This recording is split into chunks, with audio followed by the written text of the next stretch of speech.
Ensuring food security among countries through modern research as world celebrates Food Day.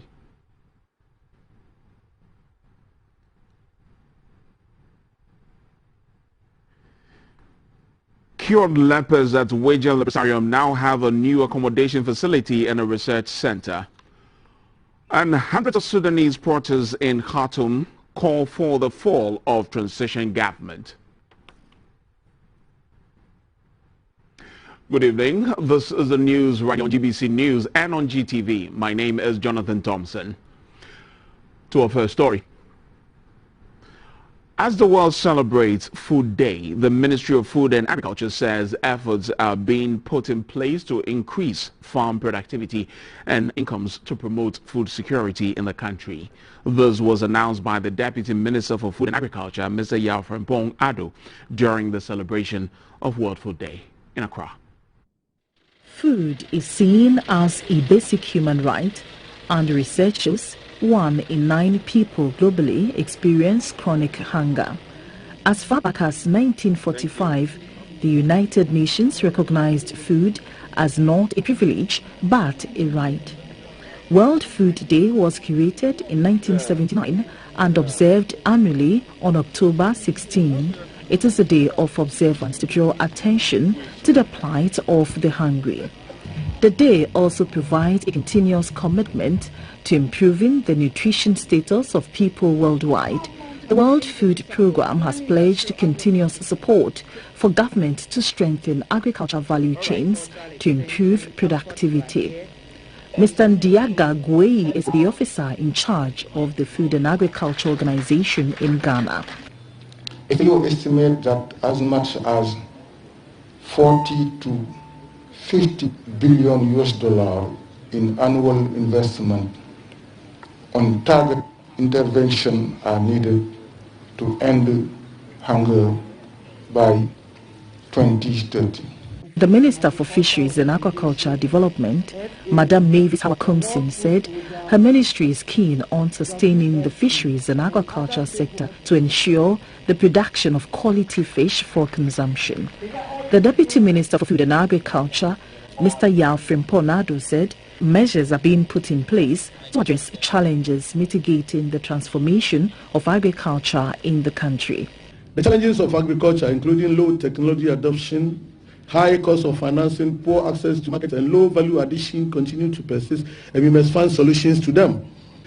The establishment of the Ghana Incentive-Based Risk-Sharing Agricultural Lending Scheme to guarantee agricultural loans is one of the solutions which will contribute to reducing the risk and ultimately the cost of lending to agriculture. On World Food Day, there is a call on African countries to prioritize research as a means of modernizing agriculture. The day had the theme, Our Actions, Our Future, Better Production, Better Nutrition, a Better Environment and a Better Life.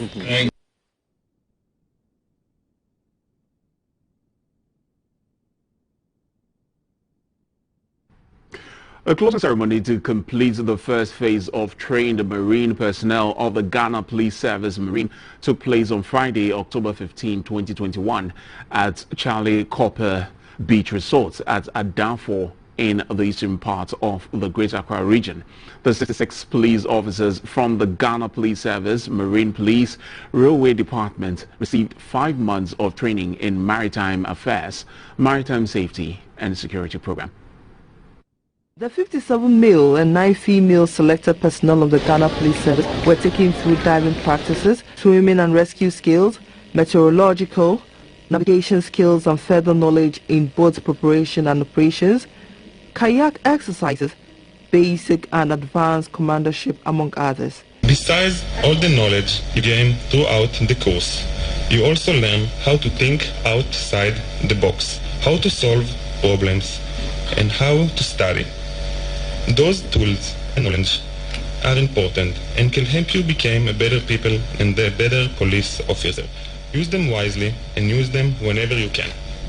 The training program was launched in June 2021 to step up the strength of the Marine Police, Railway Department in equipping personnel to provide and protect Ghana's maritime space. It is my belief that the knowledge acquired by the trainees will go a long way to support Marine Police and Ghana Police Service in general. The Director General in charge of administration, COP Christian Teteyonu, said the training program is part of the police administration's plans to improve the trust and confidence the public has for the police in ensuring security in all sectors of the economy. I stand here with no doubt that the set objectives for the training program has been achieved, as participants have been thoroughly and extensively engaged by well-endowed course instructors from the Lima Group. These basic training lessons have equipped and prepared the personnel adequate to work effectively in the Marine unit. Trainers of the program are nationals of Israel and the Lima Group, a UK-based maritime company. The police says the second phase of the 9-month program will soon be rolled out.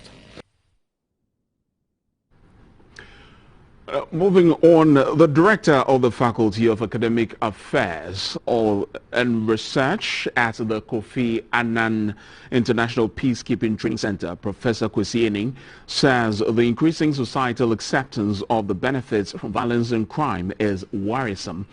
He believes Ghana should not consider herself different from countries in the Sahel region and parts of West Africa dealing with security challenges. Professor Kwesi Ening says there should be more attention on internal security threats than can escalate, and also be able to properly classify such threats to deal with them appropriately. This was at a capacity development training forum in Cape Coast for local peace actors in the country. The training program was on vulnerabilities and resilience in peace infrastructure in West Africa. It had participation from Volta, Western, Greater Accra, Eastern, Ashanti and the Central regions. The idea is to build synergies across national peace architecture while strengthening local capacity and ownership to effectively resolve conflict at the local level. The recent security situation in West Africa, including violent extremist groups, unconstitutional changes in government, contentious elections, maritime insecurity, economic challenges are pointers. The Central Regional Chairman of the National Peace Council, Mr. Matthew Egan, said a peace infrastructure should be a platform responsive to day-to-day issues that can create security challenges. A peace infrastructure should be a platform that is responsive to day-to-day issues that arise in the ebb and flow of conflict, whilst it sustains a clear vision of the longer-term change needed to sustain development.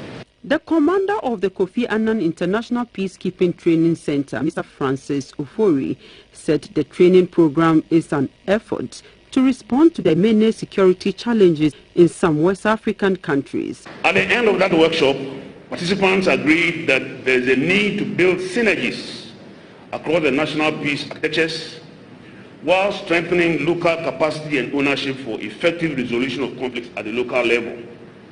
Denmark's ambassador to Ghana, Mr. Tom Noring, spoke about the importance of Ghana's peace infrastructure following the current development in the ECOWAS region. This, he says, necessitates a focus on conflict prevention and peaceful solutions. The director of the Faculty of Academic Affairs and Research, KAIPTC, Professor Kwesi Ening, said establishing and sustaining the peace infrastructure in Ghana is a must. He cautioned that attention must be given to internal security threats and dealt with appropriately. Almost all the guns used in violence in this country don't come from outside.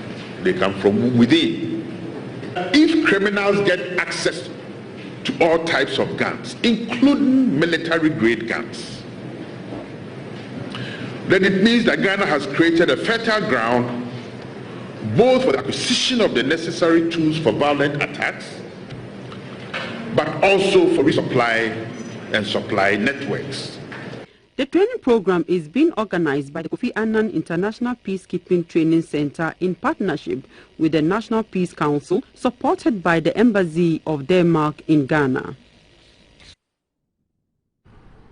Former President John Mahama says the dynamics of the electric system has changed and therefore the quality of party agents must be considered. He has therefore encouraged party executives to select members who understand basic arithmetic as polling agents. Mr. Mahama was addressing members of the National Democratic Congress NDC in Cape Coast as part of his two-day tour of the Central Region.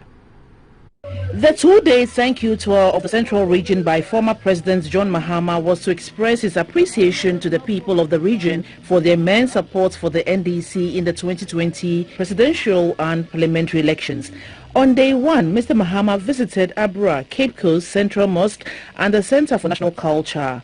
Addressing the crowd, he said even though he lost in the region, the additional 9 seats NDC members of Parliament won is greatly appreciated. According to him, if the NDC had put in a little more effort, the party could have won the 2020 general elections.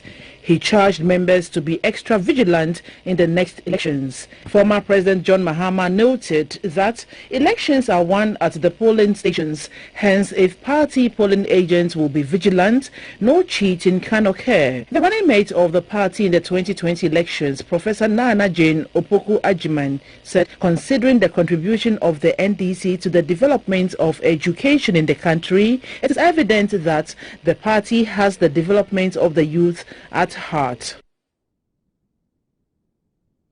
From all indications, it's been a successful Green Ghana project this year, and now a new committee to drive the initiative in 2022 is in place. They are to review the 2021 exercise and raise funds and come up with a more decentralized plan for the next phase of the Green Ghana project. Clara Mlano reports. The takeoff of the Green Ghana project on June 11, 2021 had about 5 million trees planted across the country. The initiative was to correct the wrong by some persons whose activities had impacted negatively on the country's forest cover and the environment. While the first planting session was done indiscriminately, the 2022 exercise is to be planted at designated spots to monitor effectively. The new committee, headed by a Deputy Minister for Lands and Natural Resources in charge of forestry, Mr. Benito Usubio, will draw on the shortfalls of the first exercise and penetrate more to the rural areas. Where are we with the trees we planted in 2021? Now we have a sense of how many trees we planted. Where are they? How are they doing? What are the lessons? What are the shortfalls? What are the positives?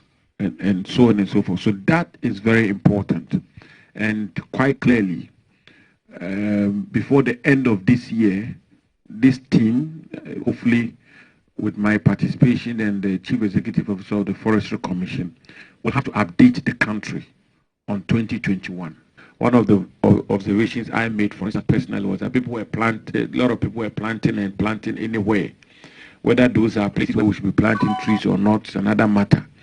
And therefore, the degraded part of our country, should those become the real places where we dedicate the planting of these trees, and then we get to be able to monitor how we're doing. The chairman, Mr. Benito Usubio, said the committee will partner with the Departments of Parks and Gardens, Town and Country Planning, and other agencies for the 2022 planting, as feedback on the first national tree planting showed that the urban areas failed to protect the trees. The co-chair of the committee, Ehunabubring Pra Ajinsem, said the exercise is a call to duty to restore Ghana's greenery. A member of the committee, Reverend Joyce Aye, urged citizens to see the exercise as stewardship to preserving the environment. For GBC News, Clara Mlano reporting. Some staff of the Liberian Broadcasting System, the Public Broadcasting Liberia, have ended a 5-day training program at the Ghana Broadcasting Corporation in Accra. The training was to equip the personnel with the requisite skills in contemporary broadcasting. The training forms part of a joint partnership agreement between the two public broadcasters. Participants drawn from different departments of the Liberia Broadcasting Systems were taken through a variety of topics which were mostly taught in two parts, theory and practicals. Some of the topics they were taken through include broadcast technology, news production, presentation, programming, digital technology, marketing strategies, online journalism, among others. Two of the participants from the Liberian Broadcasting Systems were excited about the quality of the training. One thing that stuck with me, I'm taking back home, is the transformation from bureaucracy to business. Content sourcing and social media web reporting, that's something we need to help back home. It's like a twin system. Ghana and Liberia will continue to work in advancement of media work in those respective countries. The Director General of the Ghana Broadcasting Corporation GBC, Professor Amin Al-Hassan, was optimistic that if public service broadcasters in Africa increase the level of collaborations between them, African values could be preserved through quality programming. We think that gradually this training should be the beginning of a more expanded collaboration that will see us exchange content, that will see us also share ideas on the way forward. I think that when we begin to share our stories and have strategic meetings, it should be possible for GBC management team to meet with the Liberian management team to look at our common challenges, the cost of technology, the cost of upgrade, the new ways of doing more business, negotiating the relationship between serving government and serving the market, and making sure that at every time the public service broadcaster is seen as the trailblazer, as the leader, as the standards setter of journalism in broadcasting. Certificates and other items were presented to the participants. This maiden training program follows the Joint Broadcast Partnership Agreement between the Liberia Broadcasting Systems, LBS, and the Ghana Broadcasting Corporation, GBC, as a platform to set out a strategic framework for technical and professional cooperation. The agreement was officially signed on Tuesday, August 17th, 2021 at the Ghana Broadcasting Corporation, GBC, in Accra.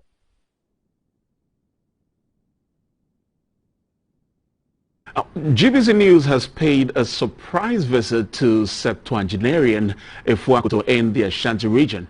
Ifuakuto is the grandmother of two whose burning wish was for a cup of tea and buff loaf before she passed on. GBC News was happy to provide that on our last visit. Now, this time, the team made a quick stop to check on her and update viewers on progress made in putting up a decent place to call home for his family of three, a grandmother and her two grandchildren. Beatrice Senaju has more. About her normal routine when a visit caught Ifuakuto off guard.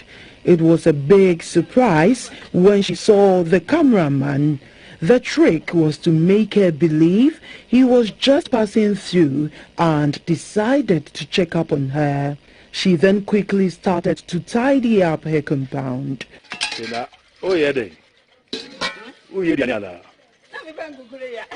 Pleasantries were exchanged, and then the entire crew drove into her compound. This was her reaction.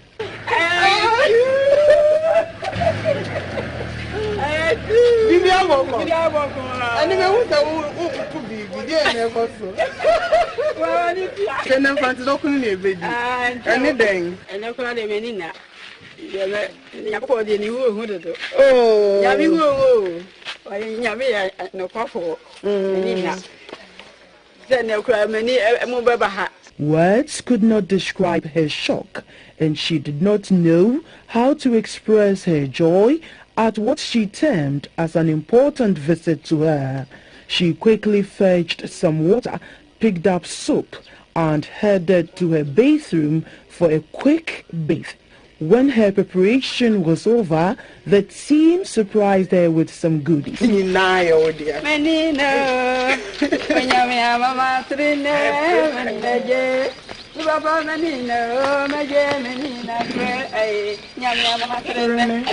visit to Efuakoto was twofold.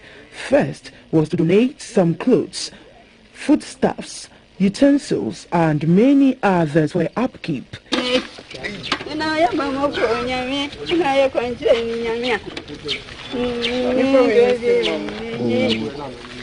Realizing she now has new clothes, she hurriedly changed into one to display.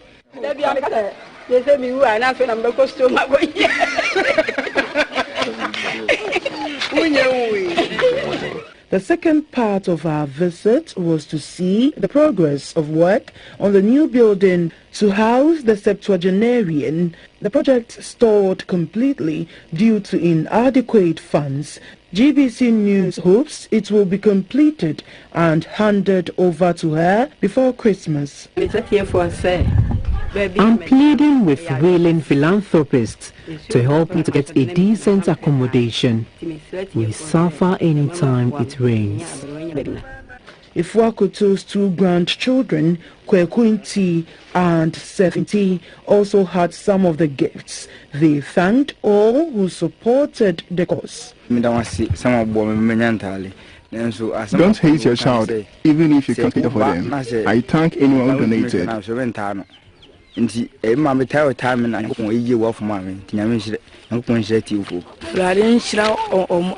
God bless viewers for supporting us.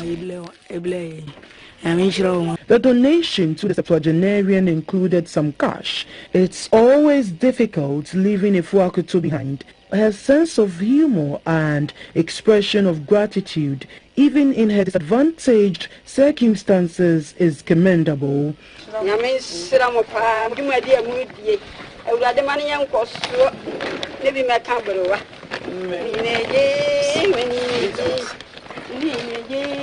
The team made sure her old clothes, picked from the refuse dump, were set on fire. We can all make the world a better place by helping each other, starting with a neighbor. Efuakoto is our focus today. Do extend a helping hand if you can by partnering with GBC News to complete this building project for Efuakoto. All donations from cash, roofing sheets, cement, wood and other building materials can be sent to the GBC newsroom. Please help put a smile on the face of Efuakoto, the 70-year-old who will be content with a cup of tea and a buffaloaf. Beatrice Sanaju, GBC News, Dadiafe. And we humbly call on the public to actually donate to a worthy cause. Still on humanitarian issues, a 40-room apartment for cured lepers and a research center have been inaugurated at the Weija Leprosarium in Accra. The occasion also coincided with the 50th year in which the founder of Lepers Aid Committee, Reverend Father Andrew Campbell, has served as a Catholic priest in Ghana. With about 200 cases of leprosy recorded in Ghana each year, there's been a growing need for accommodation for lepers who have been cured and neglected by loved ones. It was against this background that the founder of the Lepers Aid Committee, Reverend Father Andrew Campbell, with support from the District Assembly Common Fund, constructed the 40-room capacity apartment called Mother Teresa and the research center for the Weija Leprosarium.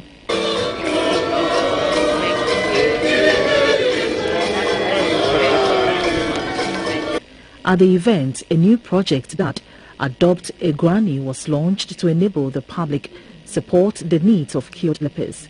In an interview with GBC News, Reverend Father Andrew Campbell explained the rationale behind the project. Adopt a Granny is that you take the name of one of the particular lepers in a particular settlement and give at least 100 cedis, a month, not to pay maybe for food and for clothing, for medical care. But not only money. These people sometimes are lonely. There's nobody they can talk to. You know, the families have deserted them, and they sit here day in and day out. And to me, that's not right. The Deputy Minister for Gender, Children and Social Protection, Madame Lariba Abudu, was hopeful the project will help address the accommodation needs of cured lepers. She donated to the centre an amount of 10,000 Ghana cedis on behalf of the Vice President, Dr. Mahmoudou Baumia. We know that there is more to come in the partnership build-up in order to change the face of leprosy in the country. Currently, our figures are looking good as we are below the World Health Organization threshold of 1 in 10,000 people. We want to eradicate the disease and other related conditions totally. Ambassador of the Millennium Excellence Foundation, Mr. Ashim Morton, donated an amount of 15,000 Ghana cedis to support the project. Labadi Beach Hotel also presented gifts to the cured lepers. Present at the event was former Chief Justice, Her Ladyship Madame Georgina Theodora Ward, Member of Parliament for Weja Bawi constituency, Madame Tina Gifty Mensah, among others. The story about the quality of basic education and its impact on the future of the pupils may be good for some, but for the pupils of Oblogo MA Basic School and JHS in Weja, the story is a sad one. Besides the fact that the school is partially situated in a waterlogged area, it has no library facility for the pupils. The situation is so precarious, it has led to the pupils boycotting school. A visit by GBC News' Oforiwadako created a vivid picture of the situation and the subsequent need for urgent attention as the country expects more rains. To tell the government to come and fill all the potholes for us and give us more desks and some teachers, because my madam is suffering too much. For the school children at the Oblogo MA school, education is for a few lucky ones. The environment is not too conducive for teaching and learning. They do not even have a library for the pupils to learn how to read. The effect is more school dropouts, which leads to a widening gap between the haves and have-nots, as well as increased social vices. These and many other present needs hamper the quality of education. The news team's visit to the school revealed that indeed the school gets flooded whenever it rains. Whenever it rains, our compound is muddy and stops us from coming to school sometimes.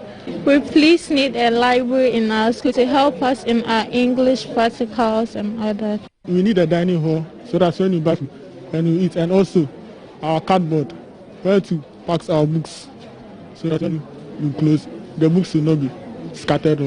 We need toilet facilities because anytime we have stomach pains, we have to go to the bush to ease ourselves. When we come back, we tracked some infections. This is a makeshift staff common room for teachers. The teachers say operating without an office makes their work very difficult. Both head teachers of the school spoke to GBC News.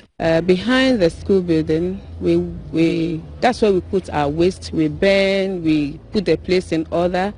But after school, the following morning, we see the communities putting all kinds of waste over there, which is an eyesore. When it's rain, you can see that some parts of the school compound is being flooded. It's for them getting to class. Me, myself, my KG is closer to where the waterlog is. So I find it difficult getting to the classroom. Sometimes we have to put some stones in the rain or the rain for me to step on it to get to the KG class and other classrooms. But the pressing one is the word that we need, because the sanitation here is not good. And they should come and help. And Zoom Lion, we need them to provide more dustbins. It is the hope of the authorities of the school that the Oblogo MA school's ordeal will be addressed with some alacrity to at least bring some fairness in the delivery of quality education. For GBC News, Oforiwadako reporting. Away from developmental issues, the leader and founder of the separatist group Homeland Study Group Foundation, Mr. Charles Kwame Kujoji, popularly called Papa V, is reported dead. There are conflicting reports about his death from family members. Meanwhile, the Volta Regional Police Command says it is yet to confirm the death or otherwise of the man. Until his demise, Papa V was championing the separation of the Western Togoland from Ghana through his secessionist group, the Homeland Study Group Foundation. After many failed attempts, he unsuccessfully declared independence for Western Togoland and was arrested for the first time and charged with treason. Mr. Kujoji was arrested again for similar offenses, airlifted from Ho to Accra and charged for treason with some of his accomplices. He was again granted bail due to old age. He was born on April 7, 1934. GBC News will continue to monitor this development and will bring you updates.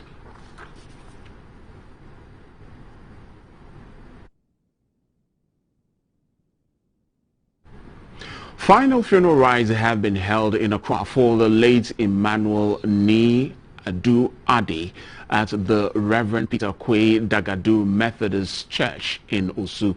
Late Emmanuel Ni Adu Ade died on 12 February 2019. He joined the Ghana Broadcasting Corporation as an assistant film cameraman in 1989. Late Emmanuel Ni Adu Ade was born on 28 October 1953 to Mr. Ni Ayi Ade and Madame Lusahine Laye, both of blessed memory.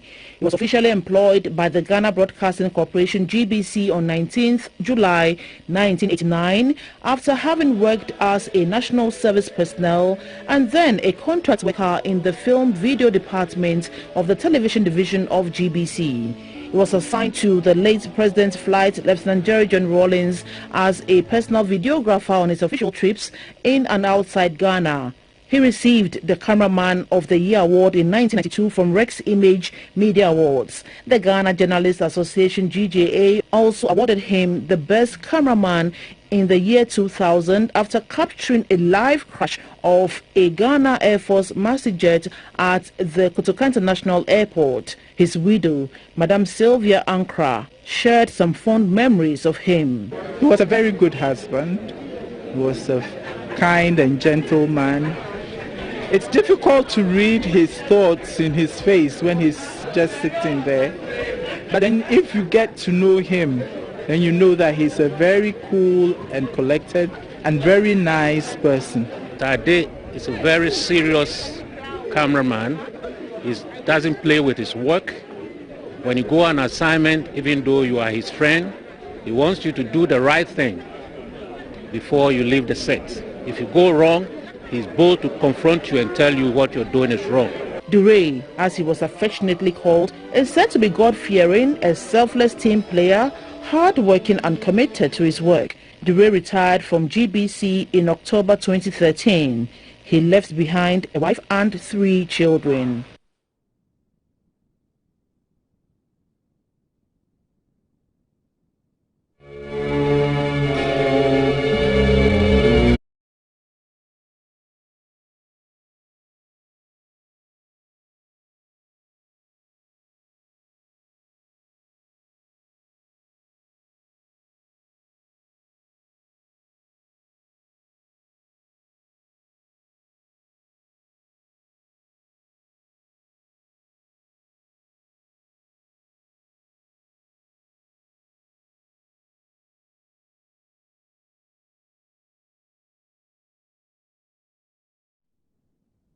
To news and on GTV, we'll be right back.